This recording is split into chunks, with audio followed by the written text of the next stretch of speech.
Right, welcome back.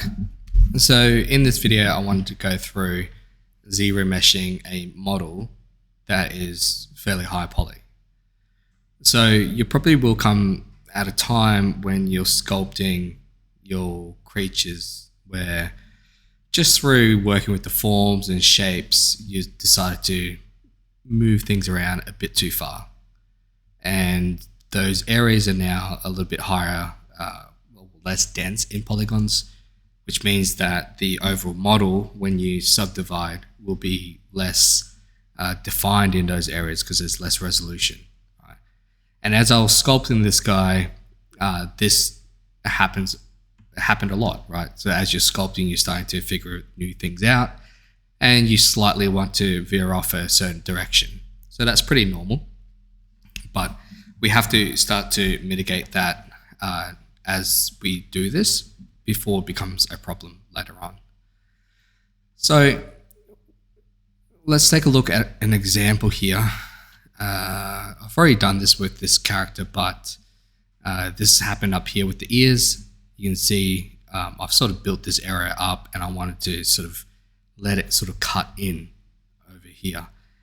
And as I sculpt this further, I will do this more and more. So I plan on bringing out the ears quite a bit to somewhere around here and let that sort of overhang and let that cut in quite a bit. So we'll be stretching this mesh quite a bit at this point. And it's probably best, well, it is best that we fix that as we go, as we sort of build out this shape. Because if I want to then subdivide this further into 50, 40 million polygons, it might sound like a lot, but because we're stretching this area out, it will be noticeable. Great. As well as the eyes as well. You can sort of see here, we're stretching it quite a bit, or we're forcing it in a particular direction that it's not very happy with. And you can see that it's quite faceted around here, especially over here. You can see that quite obviously. So if I render this out, you can see that it just gets really nasty. It's not very nice to sort of look at. And if I wanted this area to be really well defined, then that could be a problem, right? And it doesn't just mean little areas. Like if you, let's say for example, you want to bring out some of these forms over here. I don't know, maybe you want to bring this out a bit more and over. That's quite a big change at this point, and you will be stretching this out quite a bit. You can see the density here is different to up here, which might cause some issues later on. Right. Now, of course, I cut the tail off, so I made it shorter. I wanted to make it more like this. And, through that process, I had to sort of move a lot of things around, and at that point, it was probably best to do a ZRemesh at the time. So I just want to go through that process. So you can see here in my subtools, I have quite a few different versions, and that's because I've done that process of ZRemeshing at a high sort of level. Now this is kind of what it was at before.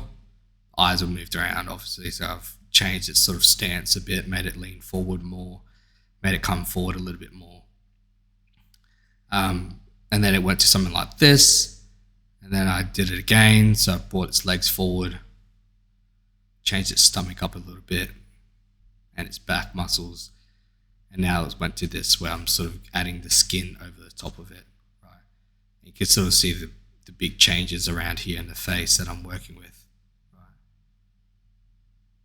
And you can see the ears at that point were basically nothing there. So I started moving that out to get that overhang sort of look. Okay, so if we do need to do a ZRemesher, it's still quite easy. What you end up losing though is your subdivision levels at that point. So if you have nice subdivision levels, you might lose that, which is not such a big deal, really. I don't think so anyways. But let's just go through that process. So let's say I want to subdivide this guy here well, not subdivide, ZRemesh this guy, because I want to make some changes to the body and just have the flow of that topology looking a lot nicer. So right now it's at 1.5 million. All you want to do is duplicate what you want to change. So let's say this guy here. So let's highlight that, duplicate. That's going to be remesh 3. And simply you just want to go down to geometry. You can delete lower. And then under ZRemesh, you just want to maybe go half and then go down to what you think is a good sort of base point. So you can take this as far as you want. Let's say keep it low enough that you can work with, but not too low that it starts looking too different from its original. Right. So with ZRemesh this, the topology is looking better. So any areas that we sort of pushed and pulled a bit too far, it's gonna fix that. It's gonna remesh and reflow that topology in that area. So I had to do that for this piece here. So I wanted this sort of skin pull type look. And I pulled this part out and it was quite stretched out. So I had to do a ZRemesher to get this to work. Now, this will probably be fine at this point. I wouldn't go any further. It's going to be fairly high poly and that's okay. All I'm really interested in is making sure that the flow of the topology is good. Right, and it's nice and even. It looks fairly decent. Now, all we're going to do here is bring back the original. So this will, in my case, will be ZRemesher 2. And we're going to be working with this. Right. So you can see that the details on both are quite different now. So this is the fixed version. And this is the one that we had before. Especially on the face, you can see it's quite a lot blurrier. We've lost a lot of those details. So we want to get that back basically. So all we want to do is just hide everything that is not from these two meshes. So all of these guys we can hide, which is like the ears, the eyes, the tusk, and so on. So we're just left with these two. Right? So with the one that we ZRemeshed, what we want to do is go down to in our subtools, so subtools menu, make this a bit smaller. We want to find project. And then we want to project all. If you don't have any color on, you can turn this off. There's nothing there, so nothing will happen anyways. But if you don't want to project any color, then turn that off. And just press project all. Now at this point we can solo. And that's the new one, right? So I'll go back up and hide both of these. So this is the fixed version, and this is the messy one. Now the fixed one looks better than before. We're starting to get a little bit of this detail back, but not completely. So we've just projected some of the details, or projected the surface of this fixed one onto this bad one. So it's not quite there yet. So what we want to do is subdivide this fixed one. So Control D. And then just repeat the process. So have this one highlighted, which is the fixed one. And then project all. And then we can review the two meshes.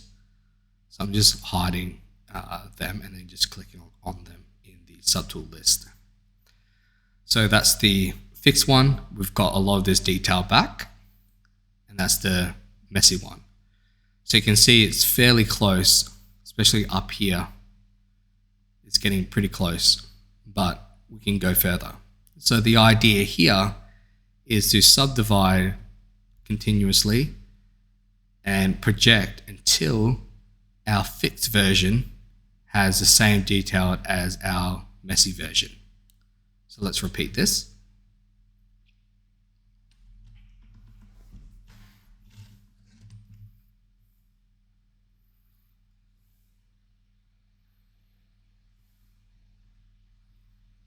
Great, now let's check this out.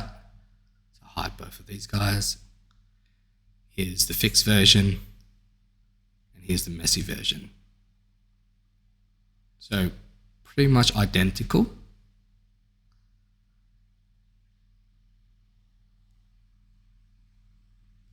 Great, so I'm pretty happy with that. I like the way that's looking. So you can still see here the difference in the topology, where we got this more, see the topology here is sort of going up and down and across, whereas on the fixed one, the topology is running around the eyes, which would give us a more, a better sort of look, especially when we subdivide more and more and more. This area here will be much more crisp, and it'll be much more optimized for our sculpture. Right.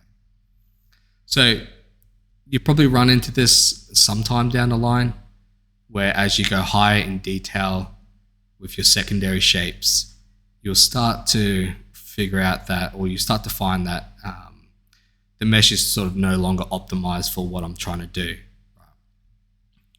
Because you've sort of made some changes to it, or you've added some things to it, and it just it's just gone a bit messy, and it's just getting a bit frustrating to work with. So if that happens and you're deep into your secondary shapes, then just follow this process, and then you'll have a mesh that is well topologized, but still retain the detail that we had in our sculpture that was on the previous messy mesh. So I hope that helped, and I'll see you guys in the next one.